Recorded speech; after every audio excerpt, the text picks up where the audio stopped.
Bingo. You ready to call your brother? Well, you're going to be the one that calls him. Well, yeah, I was just making sure you were ready. Yeah, go ahead. Yeah, Because I think he's going to wake us up a little bit. let's go for it. All right, man, let's get Hoos on the phone.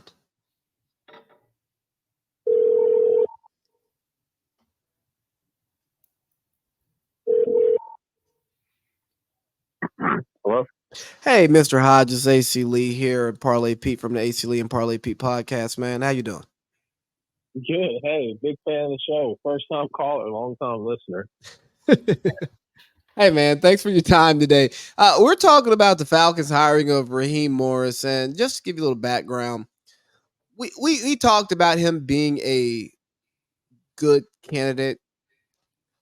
We believe that he will be a good coach, but But was he the right coach? right? It looks like we chose a bag of apples when we could have bought some dragon fruit. Yeah. What are your thoughts? I'll tell you what my thoughts are. Personally, I'm not necessarily upset that we hired Raheem Morris. Um, I, I guess I'm just confused as a fan because he was already the interim head coach 3 years ago. And essentially this same regime, McKay blank regime, that is, they interviewed Arthur Smith and they interviewed Raheem Morris, and they believed that Arthur Smith was a better coach than Raheem Morris, and they went with Arthur Smith. Let's start there. Hold on. You know why they chose Arthur Smith, right? You said, do I know why? Yeah, I'll tell you why. Why? We're gonna run the piss out of this football. Hey, I got you. We're getting ready to run the piss out of football. Time to get something going. I got you. Did you hear that? Yeah, I heard it. We're getting ready to run the piss out of football, this outdated offense in a passing league NFL. I mean, it made a whole lot of sense. But I personally, I think that Rich McKay and blank don't care about the Falcons fan base. Again, I get on the surface level, there are a lot of people in Atlanta who are happy because just off the strength of Raheem Morris' skin color, he is an African American male. I'm one of those fans that believes that the Atlanta Falcons and the Atlanta Hawks, for that matter, cater to the black fan base. And honestly, I'm not a fan of it being a black African American male who is from Atlanta, who lives in Atlanta. They target us, they market us, just rap music. You go to these games, that's what it's all about. And personally, I kind of told Parlay Pete there. I told him days before this happened. I said, you mark my words. I said the Atlanta Falcons are going to hire Raheem Morris, and I said they're going to do it just off pure optics. They've never had a black head coach, and they're almost asking the fans, well, hey, be upset with us now that we finally hired a black guy, because they knew that we wouldn't be upset about this. To me, this is not a football move for the Atlanta Falcons, and that's where I stand on. There were better coaches available. Again, I'm not upset that Raheem got the job. I believe that there were better coaches available, and it's very frustrating that we brought someone on from technically a losing regime. This guy was on the staff for 5 years here in Atlanta, and he was a part of losing football. I mean, I understand that we went to the Super Bowl, but for the most part, it's been losing football, man. And it would have been nice to finally get a breath of fresh air, maybe an offensive guy who wants to air the ball out. Again, I know that we have issues at quarterback currently, but those issues can be fixed here in free agency and via the NFL draft. Again, I'm going to let you guys have the floor, but I'll just say this one more time. This was an optics hire for the Atlanta Falcons. They're trying to, appease the black fan base. And that's just where I stand on it, man. Again, there were better coaches available to hire. They didn't hire them. You had a coach that was a 6-time Super Bowl champ. Despite what you think of what he did without Tom Brady, the man is literally the most winningest coach in terms of championships in NFL history.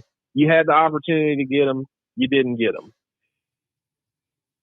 Hey, so before you chime in, Parlay Pete, what I take from this is the Falcons and the Hawks, but more importantly, the Falcons, because that's who gets our money and our presence. Should take a page out of the Braves notebook, huh? Let's go to Cobb County. Let's make these motherfuckers happy. Let's win some fucking games. Yeah, and I think that at the end of the day, I mean, he put it pretty well. As I had said too, before he got on, I don't think that Raheem's a bad coach. This is not an indictment on Raheem.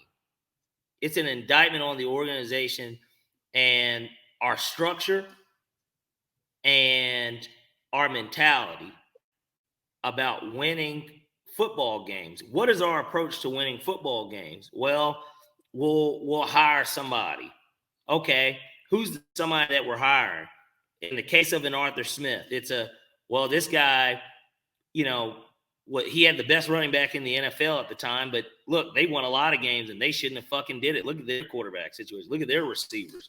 Look at, yes, a solid defense, but how many, great defensive players were on that team? Kevin Byard. Look at how he ran that offense. They won 13 games. We should bring him in. Not only did they win 13 games, they were a 6 seed one year and they went to the AFC Championship. Let's bring him in. Okay, we bring him in. Good stuff to me the first year, 2. Good stuff. Underachieving roster that overachieved. Now we get him the toys that he needs. He's got the Ferrari. He's got the Lambo. And he's still acting like he's driving that piece of shit Nissan, right? That 94 Nissan Sentra. Like that's what it was. All right, cool. Now let's look back at the hire before that. Yeah, DQ. Energy guy. A lot of energy. A lot of positivity. A lot of euphemism. Like a lot of shit that he'll say and you'll listen and you're like, God, that makes a lot of sense. It makes me feel good about my team. Starts 5-0, finishes 8-8 year 1. Year 2, you go to the Super Bowl. Nobody expects you to do it. You go. You have one of the greatest offense of all time. And maybe it's because Matt Ryan settles into year 2 in Kyle Shanahan's offense, and you made all the adjustments that you needed to make that offense better, like getting Alex Mack at center, having a healthy offensive line, having a guy like Turbo Taylor that nobody ever heard of, being this unsung hero at wide receiver 3. Things like that. Dwight Freeney coming in and giving you 7.5 sacks at 37. You know what I mean? Shit like that. Okay, you do that. Then the next year, you collapse in that Super Bowl. You come back the next year, you make the playoffs. You'll win a playoff game against a team that ends up going to the Super Bowl the very next year that you could tell was a young team on the rise too. You lose to Philly in a game that you probably should have won. But, look, what happened. And then you flame out the rest of the way with that regime. And then the hire before that, you get a guy that was perfect for what he did, literally. A perfect hire in terms of, man, let's build some foundation on something that's not had foundation. He does that, he flames out. So these are your last 3 head coaching hires. A bunch of flameouts. No consistency, no pedigree of winning. No third contract. Correct. Really no. I guess Mike Smith probably got a second contract. But I don't even know. I guess DQ maybe got an extension. He got an extension, but it was, It was like a year extension after the Super Bowl then. Yeah, it was it was like one of those. It wasn't like after the playoff appearance in his 3rd year, like, all right, let's give him 4 more years. It wasn't, it wasn't like a 4 more years. Smith might have gotten it to Arthur, Mike Smith, that is, not Arthur.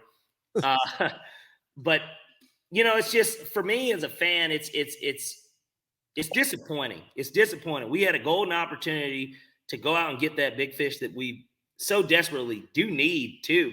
Because worst case scenario, the thing is with this hire with Raheem is we'll probably go 7-10 again. And like, that's the disappointing part. If you got Belichick and went 7-10, gosh, you're on TV, every other week. You're on TV. You're going to be on TV. We're going to get these people are going to care about the Falcons again. Can I interrupt Parlay Pete real quick? Go ahead. So, and to your point, Parlay Pete, I just want to add something quick to that. If you hire Bill Belichick, I guarantee the season tickets sell out instantly. The Falcons season tickets aren't selling out with Raheem Morris. All right, go ahead. With Belichick, that email I got yesterday saying, "Hey, that payment's coming out February 1st." It's not going to look the same it looks different. Yeah, Like, it looks hey, a we're lot going different. up. We're going up on the seats. It's going to be $700 extra. Sorry, man. If do you still want to opt in? You don't have to say yes, but if you say no, make sure you call these 3 numbers and send 4 emails. But we're pulling that money February 1st. Right. But you know what? I look at this Raheem Morris hiring. It's when you go out, single guy, you're seeing what's out there for you, and you're having one of those good nights where you got about 3 or 4 girls choosing on you. All of them pass the standard of, hey, yeah, I'd go home with you. And they even passed the standard of, if my friends walked in here and saw me talking to this chick, I'm not getting clowned in the group text, right? Yeah. But you could have went home with the 9, but instead you could have went home with the 9 with the fat ass. Instead, you went home with the 7 who had a decent body. Yeah. The 7 with a decent body might actually be a better time. But you don't know until you do it. And Belichick's that 9 with the fatty. Raheem's that 7. Now we got to find out in 2024, 2025, who has the better twat. Yeah. Well, it also just feels like we're still on square one. I mean, because even if you look at the division, Tampa Bay got better. Technically, they got better. I believe the Saints will be better next season under Derek Carr. He had a year to get his feet wet there, despite what most people think of Derek Carr. When he plays well, obviously, when he plays well, he's a good quarterback. I mean, we saw that at the end of the season. He finished the season on fire, like 3-4 touchdowns in his last 5 games. I don't expect much from the Panthers, so I do still expect the Falcons to be better than them. But again, I just feel like from a coaching standpoint, I feel like a Mike Vrabel, any Vrabel or obviously Belichick, I feel like they would have sped up the matriculation process. You understand what I'm saying? I don't know what this looks like with Raheem. Again, Raheem was already here technically, and I hear he's a player's coach, this, that, and the third. Man, I don't want that, man. I want the Falcons to get serious about winning football games, because that's what we go to these games for. Because us as the fans enjoy watching football. Not only do we enjoy watching football, we enjoy watching good football, right? And we pay a nice price to watch that shit too, goddammit. Correct. And let's just be honest, the drinks are overpriced. Everyone knows it. I'm not complaining, but I'm just saying, man, the $2 hot dogs are cool, man, but I don't really want a $2 hot dog, man. I want to go to a playoff game. That's what I want. I want to go to a playoff game in Mercedes-Benz Stadium. I want to hop on a plane one day and be like, yeah, man, we're going to the NFC Championship, whether it's here in Atlanta or on the road. I don't care that Ludacris is coming down from the top of the Benz, man. I don't care that they're honoring a deceased DG Yola at halftime. I don't care that Left Eye is getting honored. I don't care that Jermaine Dupri is there to perform Welcome to Atlanta again. Win some fucking football games. So that's what I care about. And Rich McKay and Arthur Blank don't care about that. So you don't get a hype? You don't get a hype when you see Pastor Troy with the belt? No. I don't. I'm sorry. I've been seeing Pastor Troy with this belt for like 20 years now. I don't get excited. I don't. I don't, man. I don't. I don't get excited. It's a sad day that I've been to Georgia football games in Mercedes-Benz Stadium, and the Falcons games, they'll never be as loud as when Georgia's playing in there. And it's a sad thing. It's a sad thing, man. Again, I heard the other day, and I'm going to let you have the floor. I heard the other day Rich McKay was on Dukes and Bell, and Rich McKay it came out of his lips that, well, actually we have a high fan attendance. Basically, he said that they were selling out games. I don't believe it, but he says they are that the Falcons are actually indeed basically selling out games. He said that, but just a lot of fans just aren't in their seats. And I can kind of believe that because I rarely sit in the seats when I'm there. But the whole experience of going to those games, that should be embarrassing for them. I mean, I know that they're still making money, but that should be embarrassing that people are more engaged in this club-like atmosphere that you created than watching a football game. It's Atlanta. And again, at the end of the day, that's what we all come there to do, man. And again, like I said, I'll say it one more time, and I'll let you have the floor. Arthur Blank and Rich McKay are not concerned with winning football games. They're concerned with keeping you entertained and peddling black propaganda on its black fans of rap music and keeping up this stupid Atlanta culture thing that we've got going on here. They don't want you to care about the football game. They want you to get excited when you see Ludacris. Well, It's not like we haven't seen this guy a million times growing up in Atlanta. Well, you look at the product on the field that we've been putting out there the last few years. What would you rather watch? The big asses walking around the stadium or the sorry asses on the field? I'd rather watch the big asses. But hey, so you talk about Rich McKay, and have you seen the latest on Rich? I have. I believe it's a smokescreen, but go ahead. Well, for the viewers, Arthur Blank has all but debated CEO Rich McKay's role with the Atlanta Falcons, limiting his control to the business, i.e. marketing side of things.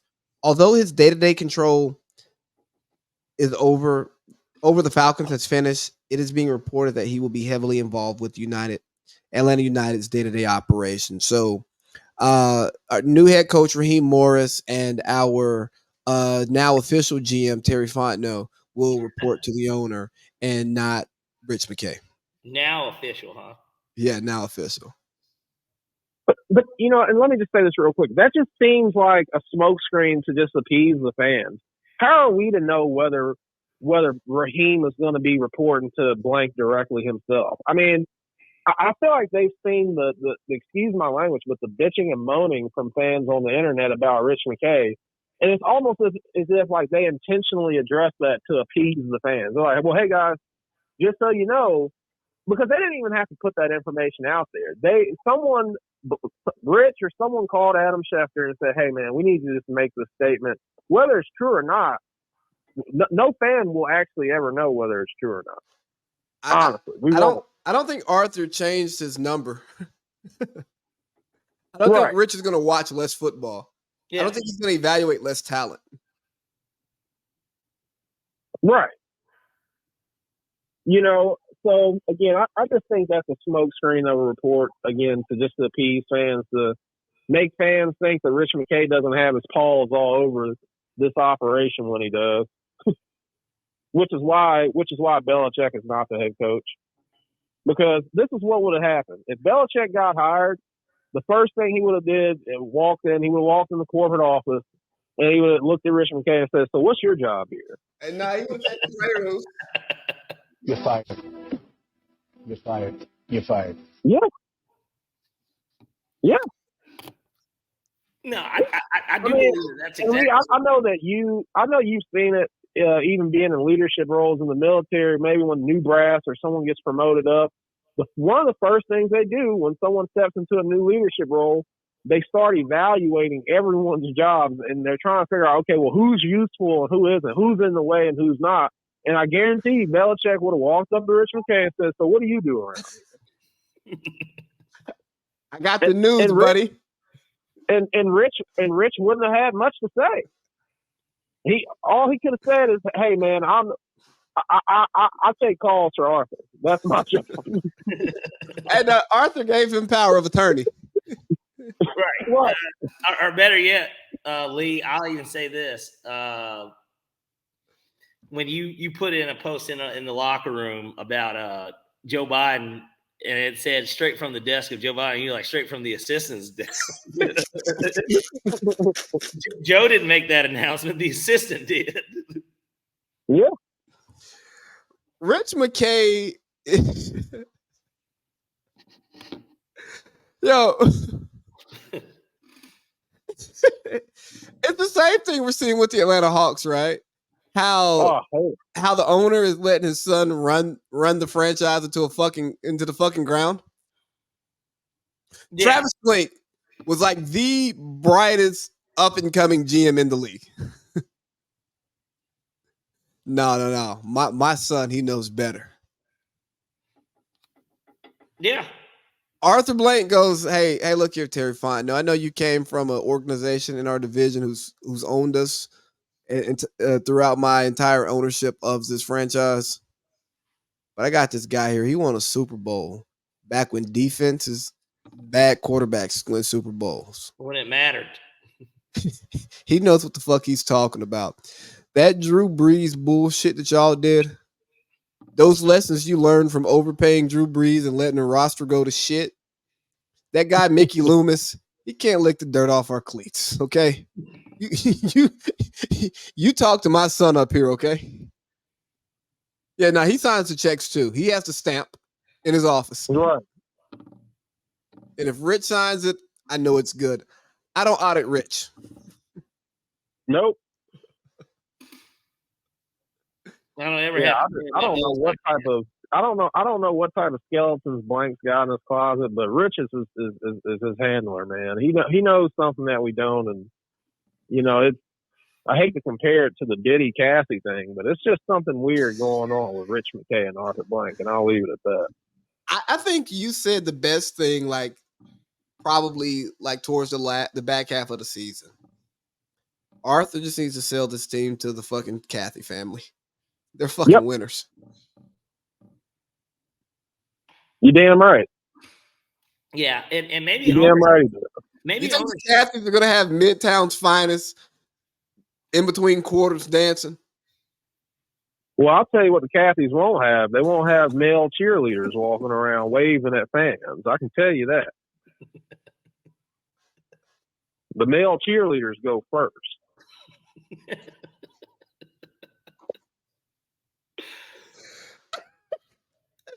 Hey, man, if you're a guy, you want to be a cheerleader, more power to you. I didn't say there was anything wrong with male cheerleaders. I just said that the Cathys would not have male cheerleaders walking around waving at fans. It would be strictly women. Yeah, the only men on the field that would be bringing joy to the fan base would be the guys, you know, putting the cleats on, trying to win the game. Yeah, you know, maybe we get Big Tigger out of there. I'm tired of Big Tigger being the voice of Atlanta. Nigga ain't from Atlanta. You and me both, man. And again, Lee, I'm gonna let you have the floor, but this goes back to what I've been saying, man. The Falcons and the Hawks, they cater towards their African American fan base, and it makes me curious who's really spending the money. I mean, I see obviously we're at Chocolate City, and of course I see mostly African Americans at these games, but man, I'm tired of it, man. Like you said, I'm tired of seeing Pastor Troy with the belt. I'm tired of them making the bird lady the face of the female fans. Again, I'm tired of FLY performing swag surf at every home game. Every home game, they got to be there. How's they gonna make money? I don't know, man, but it's like every home game. It's all right. Hey, y'all, FLY is about to perform the swag surf, and it's like the Falcons will be losing by 25 fucking points, and everyone's still in there doing the swag surf.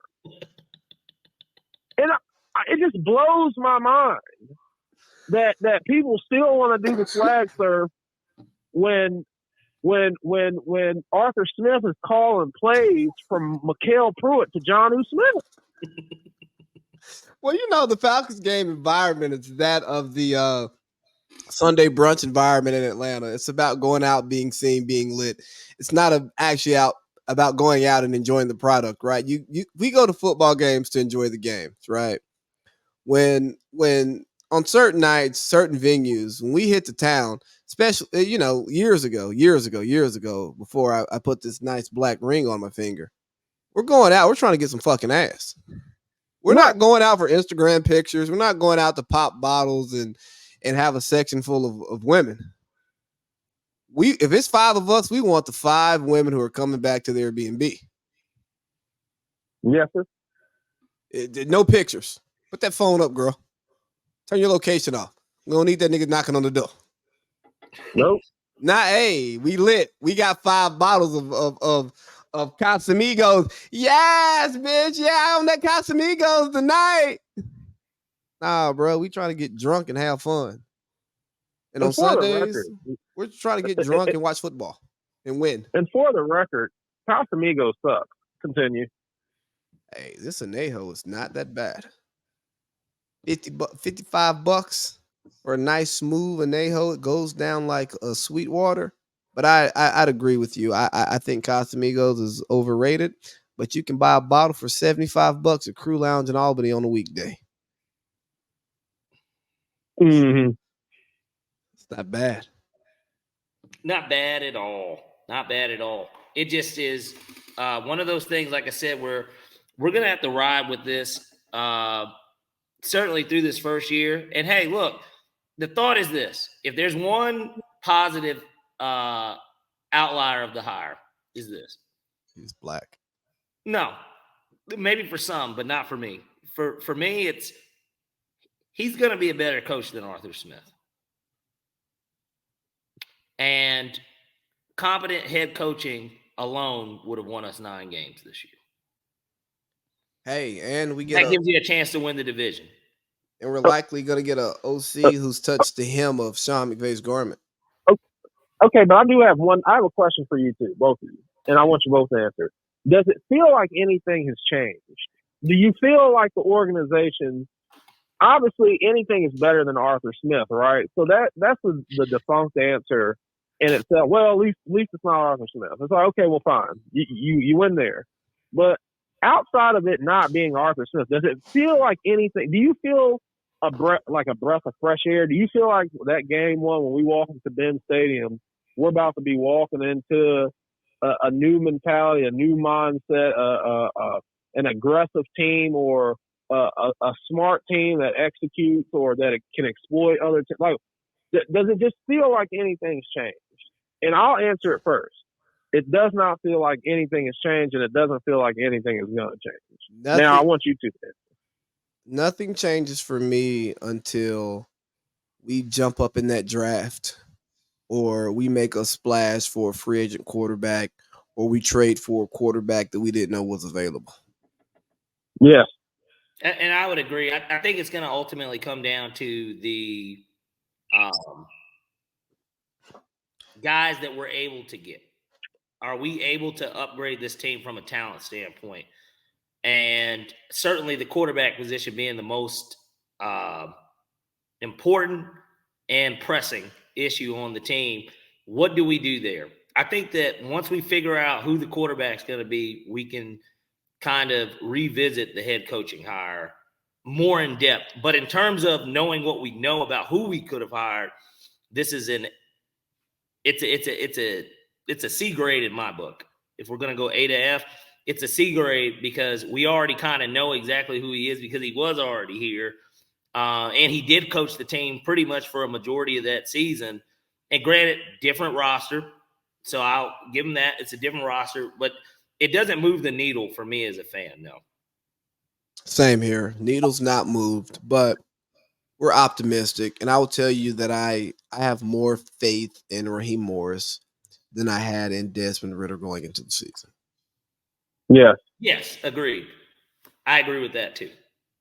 All right, man. Thanks for your time, man. It's nice 30 minutes, man. You're fucking great. Anything else you want to say before you get out of here?